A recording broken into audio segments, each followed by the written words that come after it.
ये दिल्ली का जंतर मंतर है। यहाँ प्रौढ़ शिक्षा का जो अभियान चलाया गया था, केंद्र सरकार का अभियान था, उसमें जो शिक्षकों की भर्ती हुई थी, शिक्षक प्रेरक बोलते हैं उसको, उनकी भर्ती हुई थी। 2000 वेतन दिया जाता था उनको, और वो अब 31 मार्च को वो कॉन्ट्रैक्ट खत्म होने वाला है। तो काफी संख्या में पूरे देश से जो टीचर है वो यहाँ आए हुए हैं, और उनकी मांग है कि उनकी तनख्वाह भी बढ़ाई जाए और उनका जो कॉन्ट्रैक्ट है उसे भी कंटिन्यू। अच्छा बताइए, कितना प्रौढ़ शिक्षा में क्या स्थिति कुछ बदली है? प्रौढ़ शिक्षा में काफी स्थिति बदली है। मतलब जो महिलाएं पहले अंगूठा लगाती थी वो आजकल साइन कर सकती, बैंक से अपने पैसे अकाउंट से निकाल सकती है। नरेगा मजदूरी जो महिलाएं कर रही वो आज अपने खातों से अपने आप पैसे निकाल सकती हैं और उन पे अपना महिला साक्षरता दर बढ़ी है उसमें 35% से ज्यादा हमारी महिलाएं शिक्षित हो गई हैं। और जो भी और क्या क्या काम लिया जाता है आप लोगों से? काम हमसे जो है हमसे लिए जाते हैं। नरेगा में कभी काम कराते हैं, पंचायत में जाते हैं। जैसे हमारे यहाँ राजस्थान में पुस्तकालय वाचनालय चलते हैं, उसका हमें 500 रुपए अलग से मानदेय मिलता है। आप लोग कहाँ से आए हैं? हम उत्तर प्रदेश से आए हैं, अलीगढ़ से आए हैं, सहारनपुर उत्तर प्रदेश। उत्तर प्रदेश। आप सब लोग प्रौढ़ शिक्षा में टीचर हैं? तो ये देखिए काफी संख्या में टीचर है। प्रौढ़ शिक्षा अभियान जो चला था उसके तहत लोगों को शिक्षित करते हैं, और काफी संख्या में जंतर मंतर पर है। और इन लोगों की मांग है कि 31 मार्च को इनका कॉन्ट्रैक्ट खत्म हो रहा है, और इन लोगों की मांग है कि जो इनकी सैलरी है 2000 वो बढ़ाई जाए। और क्या क्या मांगे आप लोग? कि जो मतलब 2010 से यहाँ पे लगे हुए हैं और 2000 में हम कार्य कर रहे हैं। अब जो समतुल्य का प्रोग्राम जो चल रहा है उसमें रिटायरमेंट टीचरों को वरीयता दी जा रही है। अगर हमने 2000 में काम किया है तो हमको 8000 जो पेंशन भोगी है उनको क्यों वरीयता दी जा रही है? और उसमें भी मानदेय जो है, जो केंद्र सरकार की ओर से सारे प्रदेशों में एक साथ जारी होता है पूरे साल के लिए, जो भी बजट है उसमें भी उत्तर प्रदेश के प्रेरक साथी जो हैं वो कम से कम नहीं तो 24 महीने तो केंद्र सरकार की योजना है ना? बिल्कुल बिल्कुल, ये केंद्र की। केंद्र अगर मोदी जी से क्या मांगे आप लोग? हमारी मोदी जी से यही मांगे कि समान काम के लिए समान वेतन दिया है। जितने कार्यरत प्रेरकों को सभी को लिया जाए।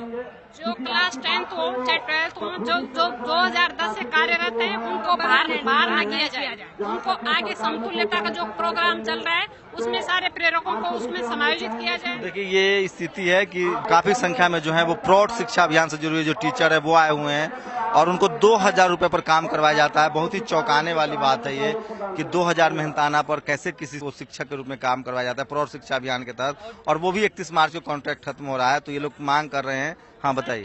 एक तो सरकार, मोदी सरकार कहती कि बेटी पढ़ाओ बेटी बचाओ बेटी पढ़ाओ।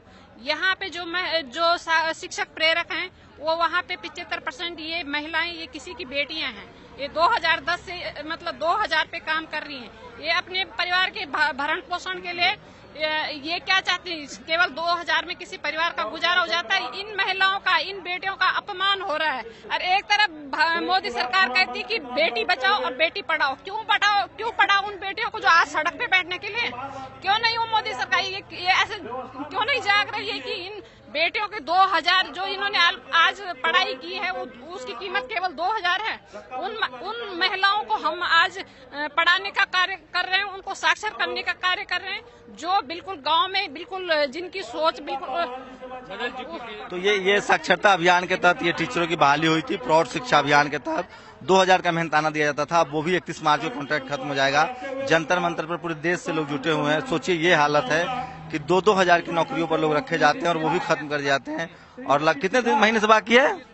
हमारा 32 महीने से बाकी है। और हमारे भारत देश के गृह मंत्री राजनाथ सिंह ने 3 अप्रैल को जो है लखनऊ के। तो क्या 20 महीने से तनख्वाह बाकी है? जी, मैं चाहता हूं कि जो बकाया मानदेय है जल्द से जल्द उसका भुगतान कर दिया जाए, योजना का विस्तार हो जाए, और हम लोग के मानदेय में मतलब जीडीपी का फायदा नहीं मिल रहा है आप लोग? कुछ नहीं मिल रहा है हम लोगों को। भारत में शिक्षा की क्या हालत है इसका सबको अंदाजा है। लगातार सरकारी स्कूलों पर व्यवस्था पर सवाल उठाए जाते रहे, लेकिन जिस तरह से सर्व शिक्षा अभियान के नाम पर और साक्षरता मिशन के नाम पर हर राज्य में, लगभग हर राज्य में एक नया मॉडल डेवलप किया गया था कि 2000, 4000, 6000 पर शिक्षा मित्र नाम से बहाली की गई थी।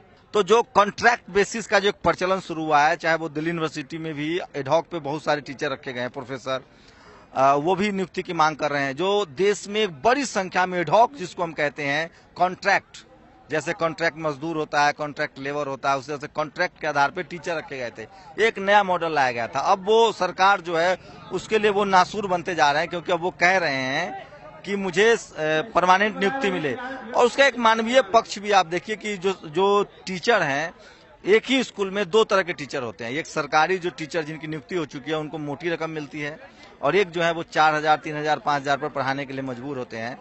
तो आप देखिए कि कई जगह ऐसी हालत है कि न्यूनतम जो मजदूरी है केंद्र सरकार की या राज्य सरकार की, उससे भी कम टीचरों को मिलता है। तो ये बहुत दयनीय स्थिति है। बताइए, अपना नाम बताइए। मेरा नाम अनुज कुमार राय हुआ।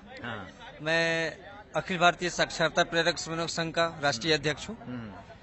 सर, हमारी बहाली जो हुई है मानव संसाधन विकास मंत्रालय के पत्र के आलोक में, पूरे देश में कितने इस तरह के टीचर के आपके पास कोई आंकड़ा है, कितनी बहाली हुई है?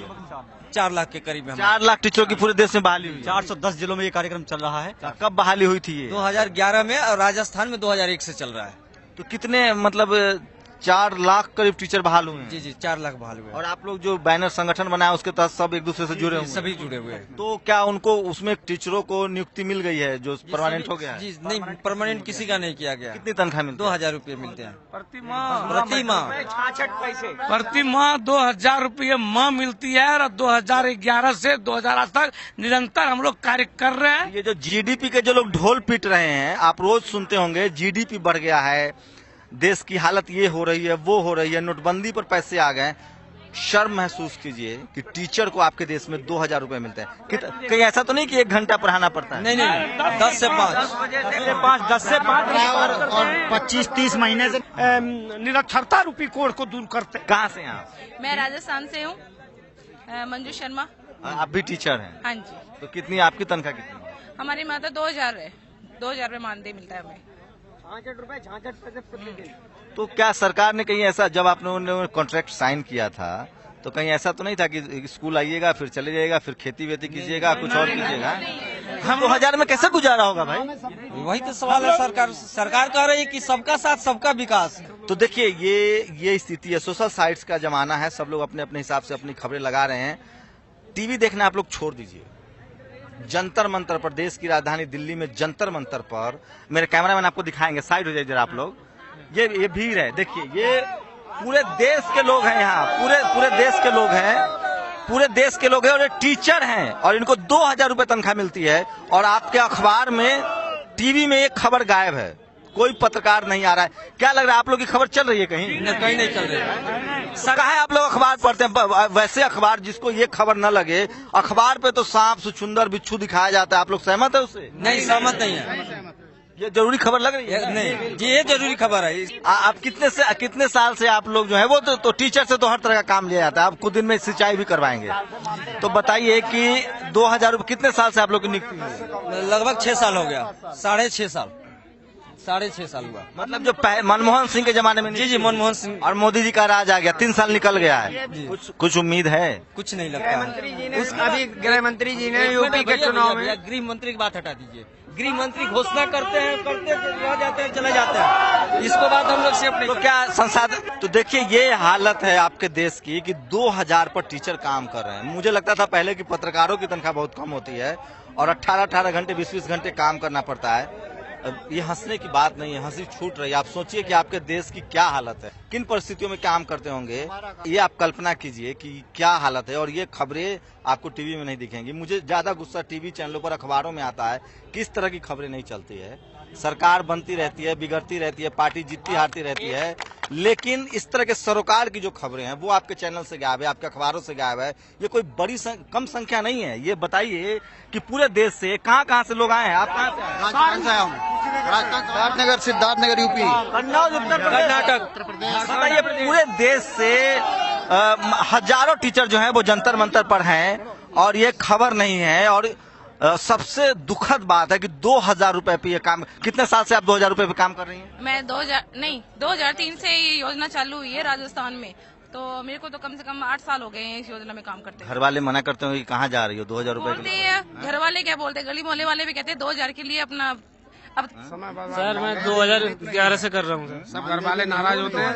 ऐसा तो नहीं कि आप सब लोग की जुगाड़ से नियुक्ति हो गई थी? नहीं ऐसा नहीं है, कोई जुगाड़ नहीं है।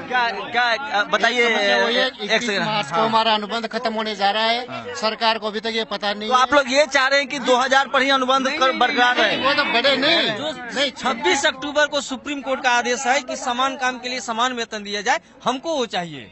आप लोग वेतन समान चाहते हैं या जो कंटिन्यू करना चाहते हैं? कंटिन्यू नहीं, वेतन समान चाहते हैं। कंटिन्यू भी हो, कंटिन्यू भी हो, समान नौकरी बची रहे। जी जी, समान वेतन भी चाहिए। अच्छा राय जी, आप बताइए, आप तो बहुत पढ़े लिखे हैं, ये मिनिमम क्वालिफिकेशन क्या थी इस नियुक्ति? इसमें मैट्रिक था और ब्लॉक स्तर पर बहाली की गई उनके लिए इंटर था, और जो जिला स्तर पर बहाली की गई थी उनके लिए बीए था। अच्छा, मतलब मैट्रिकुलेशन, ग्रेजुएशन और 10+2 तीनों थी। तीनों थे। आरक्षण का ध्यान रखा गया था बहाली में? जी 100%, जिसमें 50% महिला है। महिलाओं को 50, ये सिर्फ पूरा ओवरऑल देश की हालत थी या बिहार में? पूरे ऑल इंडिया में 50% महिलाओं को आरक्षण था। जी जी। अच्छा, उसमें SC ST OBC वाला जो आरक्षण है उसका भी ध्यान रखिए। जी। पक्का 100%। कोई SC ST OBC के टीचर हैं जो हाथ उठाएंगे? क्या नाम है सर? हरिकांत है। कहाँ से नाम है? हरिकांत। दलित समाज से क्या है जी, मैं शिक्षा प्रेरक हूँ। नहीं, तो किस मतलब क्या किस कैटेगरी से? SC है, ST है? अनुसूचित जाति से। तो क्या ये आप सच बताइएगा? देखिए, मैं सिर्फ ये चाह रहा हूँ कि जो बहालियां हो रही है ना उसके आरक्षण की, तो देखिए ये बात है कि इन लोगों का कहना है, खैर मैं इस पर, मेरी अपनी जानकारी बहुत कम है, मैंने इस पर कोई पड़ताल नहीं की है। हाँ बताइए। बोलना है सर, पहली बात है कि हम 2010 से जब से कार्यरत है, आज 31 मार्च को जो ये प्रोग्राम बंद हो रहा है, उसके बाद जो समतुल्य प्रोग्राम चल रहा है उसमें बोला जा रहा है कि सबसे पहले रिटायरमेंट टीचरों को वरीयता दी जाएगी, मगर जो हम लोग 5 साल से 6 साल से 2000 में काम कर रहे हैं उनको हमें वरीयता नहीं दी जा रही। जो पेंशन भोगे उनको वरीयता दी जा रही। तो क्या यहाँ पे हमारा हनन भी तो हो रहा है, वहाँ पे हमारा हनन हो रहा है, तो ये हनन क्यों हो रहा है? हमारा समान काम के लिए समान वेतन दिया जाए। पंचायत में जो सरकार ने कार्यालय दिया है उसको कौशल विकास सूचना का खिड़की दर्जा अविलंब चालू किया जाए। अच्छा, एक बताइए, प्रौढ़ शिक्षा वाला जो, हाँ बिल्कुल आपकी जानकारी थी, प्रौढ़ शिक्षा वाला जो मामला है तो उसके लिए अलग से स्कूल है या हर ब्लॉक में? अलग से है, नहीं सर, अलग से है। 2010 में साक्षर भारत कार्यक्रम के अंतर्गत ये एक परियोजना चली थी, 2012 तक इसका मिशन था। 2012 में वो लक्ष्य पूरा नहीं किया गया, उसके बाद सरकार ने इसको 2017 तक आगे बढ़ाया इस परियोजना को।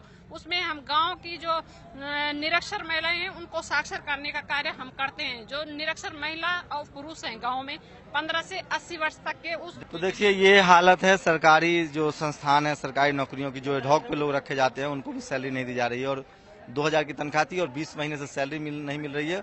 और प्रौढ़ शिक्षा अभियान में पढ़ाने वाले टीचर हैं जो जंतर मंतर पर धरने पर बैठने के लिए मजबूर है। कैमरामैन के साथ शंभू कुमार सिंह, नेशनल दस्तक, जंतर मंतर, दिल्ली।